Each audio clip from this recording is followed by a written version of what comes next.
bersamaku yang hebat, penuh cinta dan sahabat, mendidik dengan tulus, gunakan jujur jurus, kelar potensi, kelar emosi, tumbuhkan resiliensi, jaga konsistensi, dan jalin koneksi, membangun kolaborasi.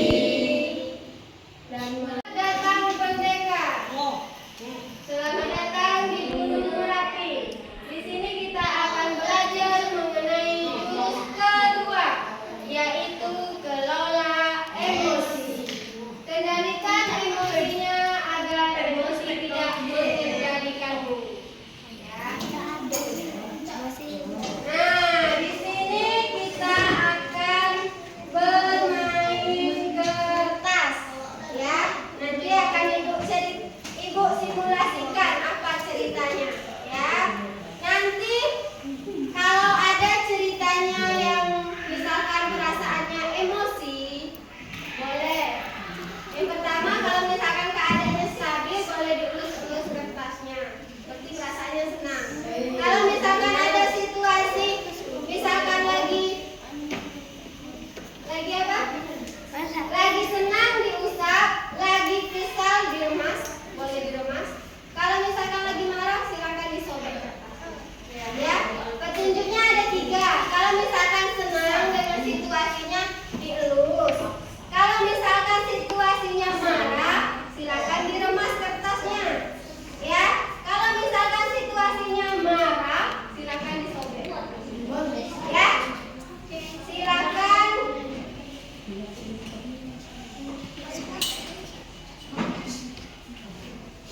Kita bermain kertas.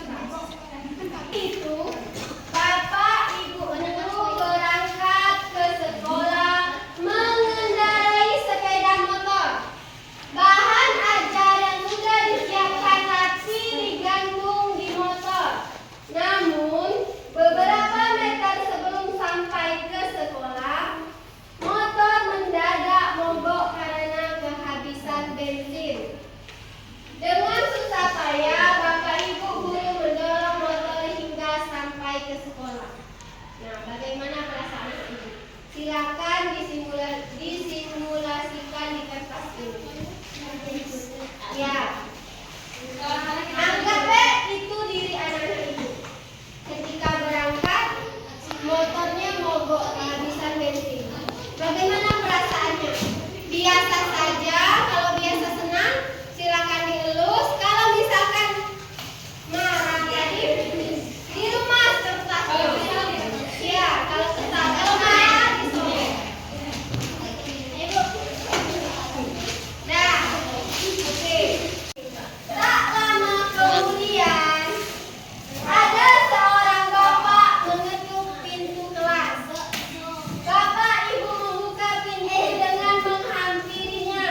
Bapak itu berkata, "Maaf, saya pamannya Andi." Andi yang tidur tadi ya. Sebetulnya Andi sudah 3 hari di rumah sakit karena menunggu ayahnya yang sedang sakit. Meski kurang tidur, tapi Andi maksa selalu ingin sekolah karena tidak mau ketinggalan pelajaran. Sekarang saya izin mau jemput Andi karena ayahnya masuk ICU. Gimana perasaannya? Kasihan. Silakan duduk kembali. Silakan duduk kembali. Kalau masih kesal, silakan duduk. Kalau masih marah, silakan duduk. Ya, bisa berubah kan? Lanjut. Paman Andi juga mengeluarkan sebuah bungkusan dari tasnya. "Oh ya Pak Guru, Bu Guru, tadi di jalan saya menemukan bungkusan ini. Saya tadi cek isinya buku dan ada nama sekolah ini. Jadi saya bawa, siapa tahu Ibu Guru tidak mengembalikannya. Ibu Guru bisa mengembalikannya kepada pemiliknya." Bu Guru melihat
Ada lagi yang mau ngasih tanggapan? Yang kertasnya sobek, Putri? Ayo. Kenapa? Pertama, pas nggak pergi motornya mogok, Iya. kesal, marah. Terus udahlah pas sekolah ada murid yang terlambat, datang nggak kesal. Terus ada Ada lagi? aja ketinggalan, atau hilang, nggak datang. Terus kemarin tadi muridnya tuh nggak perhatikan, malah nggak capek-capek jelasin. Jadi tambah kesal. Tambah kesal. Terus setelah pamannya ngetik pincu tadi, setelah Ada menjelaskan, ayahnya tadi nunggu ayahnya di rumah sakit, terus ya sama Andri rasa bersalah. merasa bersalah. Berarti yang tadinya tadi kesal, marah, balik lagi, sambil lagi keadaan kita. Tambah lagi bahan ajar yang dibawa pamannya tadi, bahan ajar yang kita sudah siapkan. Ya, Merasa bersalah. merasa bersalah. Pelajaran sel. Di sini Elias dan kawan-kawan tahun 1997 mendefinisikan bahwa proses belajar sosial emosional adalah proses belajar mengenali dan mengelola emosi, menyelesaikan masalah, mengembangkan relasi sosial yang baik, dapat berempati, membuat keputusan yang tepat, dan bertanggung jawab. Ini menurut Elias dan kawan-kawan pengertian dari proses belajar sosial emosional.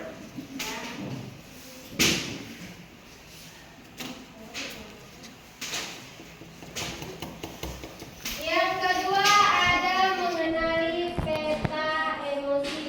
Nah, saat kita pergi ke tempat baru selalu ada perasaan was-was. Dudi masih menikmati suasana baru. Di hari yang indah, pagi yang cerah, Dudi jalan ke kampus dengan sumringah. Tiba-tiba ada motor lewat genangan air dan menciprat Dudi. Pagi yang cerah jadi penuh amarah. Untung ada WA. Mama baru transfer uang bulanan. Biar basah, saldo bertambah. Dudi buka sosmed sekalian. Baca postingan nyinyirin tim sepak bolanya yang keok. Sebagai penggemar setia, ia wajib komen. Di kelas ada kabar, dosen berhalangan hadir. Dudi pun melipir ke kantin Mang Ohir. Di kantin, Dudi antri. Ternyata ada Susi, kecengan Dudi. Dengan heroik, Dudi mentraktir Susi. Tapi pas di kasir, Dudi sadar, dompetnya ketinggalan di kosan. Itulah cerita Dudi hari ini. Peristiwa datang dan pergi, emosi silih berganti. Kalau kita tak bisa mengenali dan menjadi pilot diri, maka suasana dan lingkungan akan pegang kendali. Teknis marketing, propaganda hingga provokasi tahu persis bagaimana memanipulasi emosi. Banyak hoax yang menyentuh emosi, menggerakkan hati, dan akhirnya menggerakkan jempol untuk ikut menyebarkan. Konflik, perang saudara, dan aksi terorisme kebanyakan berawal dari pemanfaatan ketakutan dan perasaan terancam. Emosi itu alarm jiwa yang memberi rasa pada dunia. Tanpa emosi, hidup ini tawar dan hambar. Tapi, jika emosi jadi raja, maka kita akan jadi budaknya. Kita tak beda dengan termometer. Panas naik angkanya, dingin turun ukurannya. Itulah sikap reaktif. Kita gak pernah bisa mengendalikan cuaca dan peristiwa, tapi kita bisa mengendalikan cuaca jiwa kita. Sekarang Dudi sedang belajar jadi pengendali emosi. Setiap ada peristiwa, gak langsung bereaksi. Tarik nafas sambil mengamati. Dudi gak mau lagi jadi termometer yang suhunya ditentukan suasana sekitar. Dudi mau jadi stabilizer. Meski tegangan naik turun, aliran listrik tetap stabil. Atau kulkas, meski di luar panas, dalam tetap adem. Bagaimana dengan kamu? Apakah kamu termometer atau stabilizer?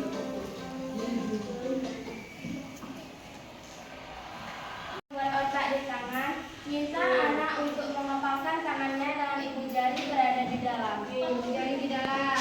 Ayo sambil mempraktekkan.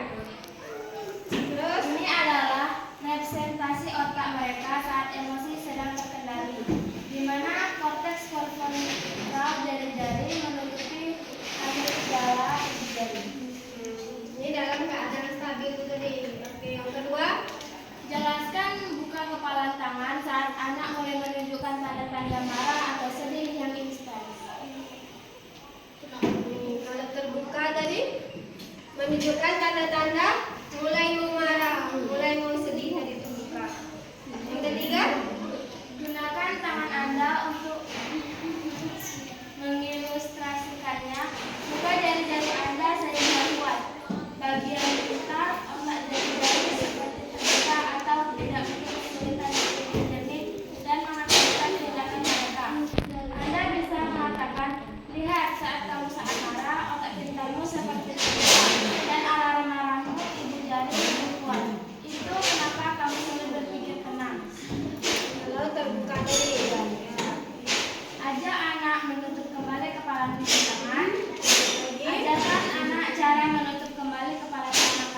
konteks pendidikan